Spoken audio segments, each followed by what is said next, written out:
அஸ்ஸலாமு அலைக்கும் வரஹ்மத்துல்லாஹி வபரகாத்துஹு. அதான் நம்ம வந்து அல்லாஹ்வுடைய கிருபையால் இப்போ வந்து உம்ரா முடிச்சுட்டு நம்ம ஊருக்கு திரும்பிட்டோம் அல்லாஹ்வுடைய கிருபையால். இப்போ ஏற்கனவே நீங்கள் இங்கே இருந்திருக்கிறீங்க, நிறைய அனுபவம் உங்களுக்கு இருக்குது. இந்த தடவை அம்மாவோடையும் கூட வந்திருக்காங்க.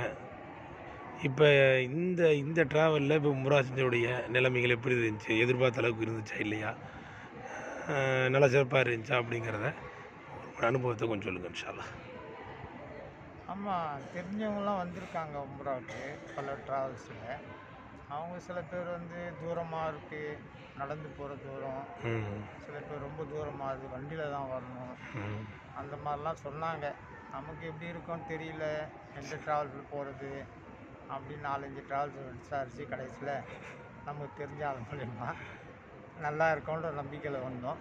அதே மாதிரி நல்லா பக்கத்தில் இருந்துச்சு, நடந்து போகிற தூரம் ரொம்ப சிரமம் இல்லை. வாங்கி சொன்னோன்னு கூட போனால் தொழுதுற மாதிரி மக்காலையும் மதினால 2 இடமும் சிறப்பாக பக்கத்தில் இருந்துச்சு.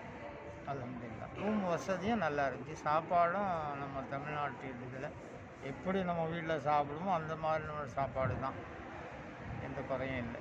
அமல்களுடைய விஷயத்தில் அமலும் ஓகே, எல்லாமே வந்து திருப்தியாக இருக்கும். அல்லாஹ் வந்து அதை கபூல் செய்யணும் இன்ஷா அல்லாஹ். துஆ செய்யுங்க. நம்ம துவா கேட்குறது அதை கேட்கணும்.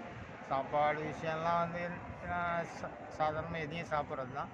இருந்தாலும் நம்ம செய்கிற அமல் அல்லாஹ் ஏற்றுக்கணும், அதுக்காக துவா செய்யணும், துவா கேட்கணும். நீங்களும் துவா செய்யணும். கண்டிப்பாக இப்போ திருப்தியாக இருந்துச்சுல, அல்ஹம்துலில்லாஹ். எங்களுக்கு துவா செய்யுங்க இன்ஷா அல்லாஹ். நானும் உங்களுக்கு துவா செய்கிறோம், மறந்துடாதீங்க. அஸ்ஸலாமு அலைக்கும் வரஹ்மத்துல்லாஹி வபரகாத்துஹு.